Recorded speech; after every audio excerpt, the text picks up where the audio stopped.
So if ever you get the news that Imran Hosein blew up the moon,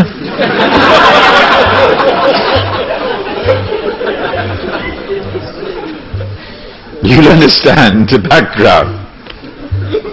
They're holding it. They have not as yet used it. But the more I talk about it, the less likely that they can use it. My passport, therefore my identity. Why so many Saudis? It's suspicious. And why these middle-of-the-road Saudis? The answer is because Saudi Arabia, the government of Saudi Arabia, has a friendly relationship with the United States. In fact, there is something common between the state of Saudi Arabia and the state of Israel which would surprise you. They are sisters. The same forces who work for the establishment of the state of Israel are the same forces who work for the establishment of the state of Saudi Arabia. The same forces who have kept Israel alive today and guaranteed Israel's security are the same forces who have kept Saudi Arabia alive today and has guaranteed Saudi Arabia's security.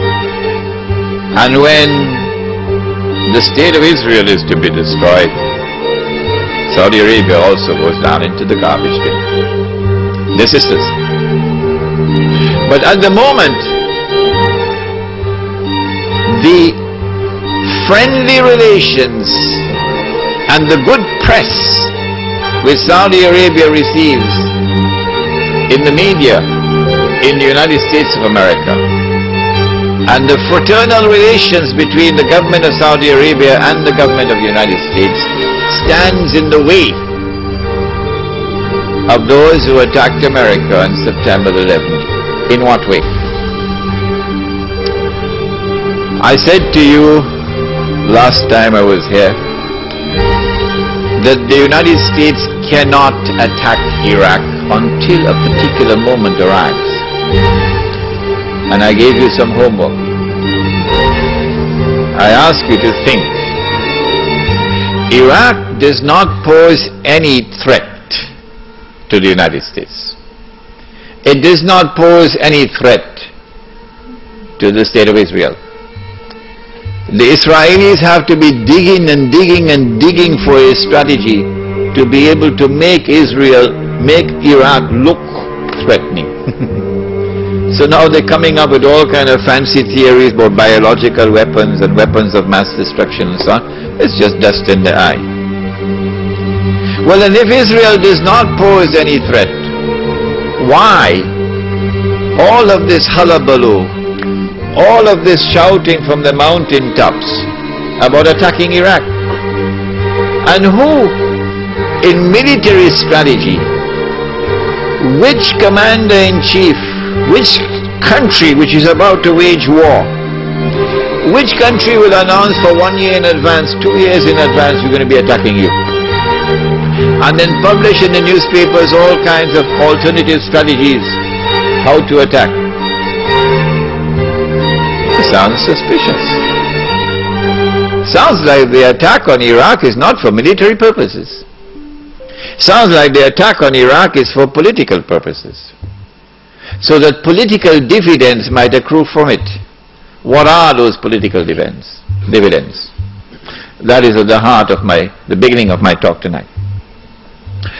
I do not want to return to the lecture I gave last year, in which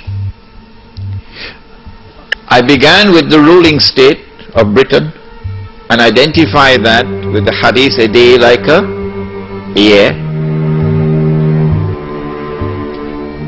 The hadith of Tamim ad-Dari. You shaking your heads? Imam? I'm going to have to repeat that, let you know? Yeah? A day like a year? Okay, if you didn't hear that lecture, we don't have the time tonight to repeat it, so the tape recording is downstairs. Abu Rahman has it downstairs. The hadith is a day like a year, a day like a month, a day like a week when Dajjal is released, okay? And we identify the island of Britain with a day like a year, and how did we arrive at that? We're not going to do that tonight. because we did that already. And then a day like a year ends and it is followed by a day like a month, and one ruling state gave way to another. Britain is no longer the ruling state in the world. The United States of America now becomes the ruling state in the world. And in the same way that there was this mysterious, puzzling, baffling relationship between the island of Britain and the Holy Land, starting from the Balfour Declaration, so too now you have this mysterious, mystifying, baffling relationship between the United States of America and the State of Israel, which was so clearly apparent in Durban. World Conference on Racism and Racial Development, Racial Discrimination, when Israel walked out of the conference because the whole world combined to condemn Israel for its atrocities on the Palestinian people. Guess who walked out with Israel, holding on to Israel's coat's tail? Uncle Sam. Uncle Sam. So this puzzling, mystifying relationship between the second ruling state and Israel. The first ruling state in Israel, Britain and Israel. The second ruling state, the United States and Israel, is explained by a day like a month. And then we said that a day which is like a month is now coming to an end. And the September 11 attack on America is in many respects a parallel to another attack which had occurred many years earlier. There's a parallel between the two. That one was in the summer of 1914, okay? The assassination of the Grand Duke Franz Ferdinand in Sarajevo. And that attack, that act of terrorism, launched the First World War, the big war. Similarly, September the 11th, the same forces at work in the summer of 1914 are the same forces now at work, September the 11th. With that attack in Sarajevo, Britain, which was the ruling state in the world, now during the First World War has to yield to another ruling state, namely the United States of America. If you don't understand, go and read your history. Now with September the 11th, the attack is now on the United States to bring down the United States as the ruling state in the world. But in the process of bringing it down, the United States has some very important work to do for Israel.